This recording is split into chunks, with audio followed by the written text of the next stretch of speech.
السلام عليكم ورحمة الله وبركاته. الشما هركفون هردفتو تافي كبجمتو تكي جرجرتو النقا إسلين جيتشا.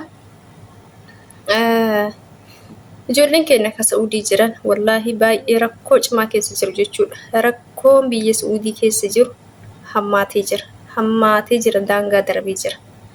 جولين كينا جيتشو أما كومنتي والفكاتا هدو تنابراي تقول مدونتين هدو تنابراي جيتشو إنس مالي كومنتي ما سيتني السلام عليكم ورحمة الله وبركاته. لب والله نما ندرة زم جيتمان ومن قلو ناركا بدي جنا ستي بريسي سلكي سريدا كما جرا garuu indalagu jedhanii lafa godhanii garuu hojii rabbii lafaa fuudheen banii naaf dalagee isiin akka mana jiru dagatteerti silkimmaan akka mana jiru dagatteerti jettee buleetti tiyya uka dagachuuf osoo hin taane kanattoonni si gorsuu odoon ta'in hin dagattuu dagattee odoon taane hin beekamu siinis fattanuuf gochuu dandeessi. Silki isaanii kanarraallee odoof qusattee wayyassiin jedha waan ati gootu waan ati ittiin haasoftu laaluufis akkas gochuu danda'anii malee hin dagatan isaan waan isaanii hin dagatan siin jedha dagatan jettee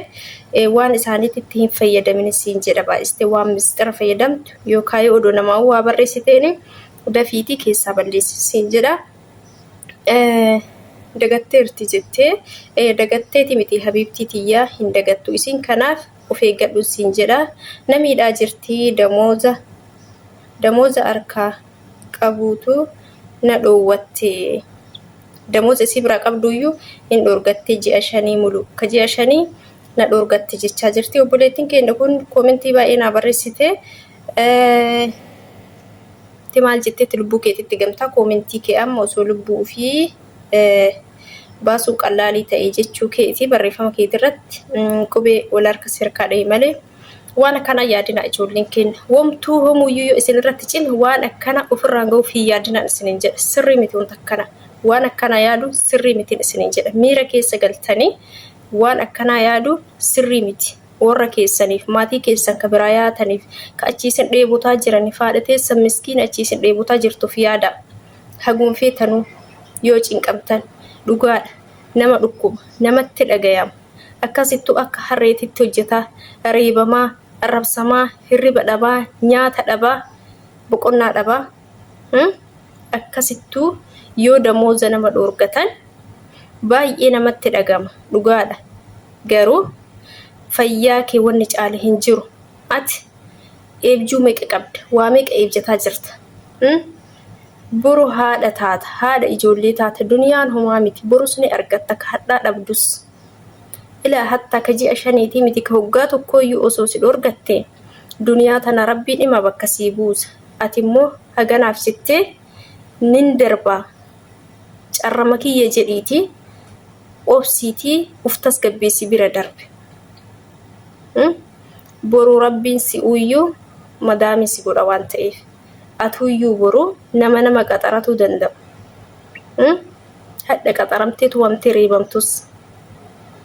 kanaaf jechuudha ijoolleen hedduun keessan lubbuu keessan irratti waan hin taane yaaddanii eebjuu keessan maatii keessanis seenaa haga isaan jireenya isaanii akka isaan gubataa akka isaan seenayaa jiraatan hin godhina osoo duraa erguu baadhe jedhanii isaaniif yaada jireenya keessan buruutiif yaada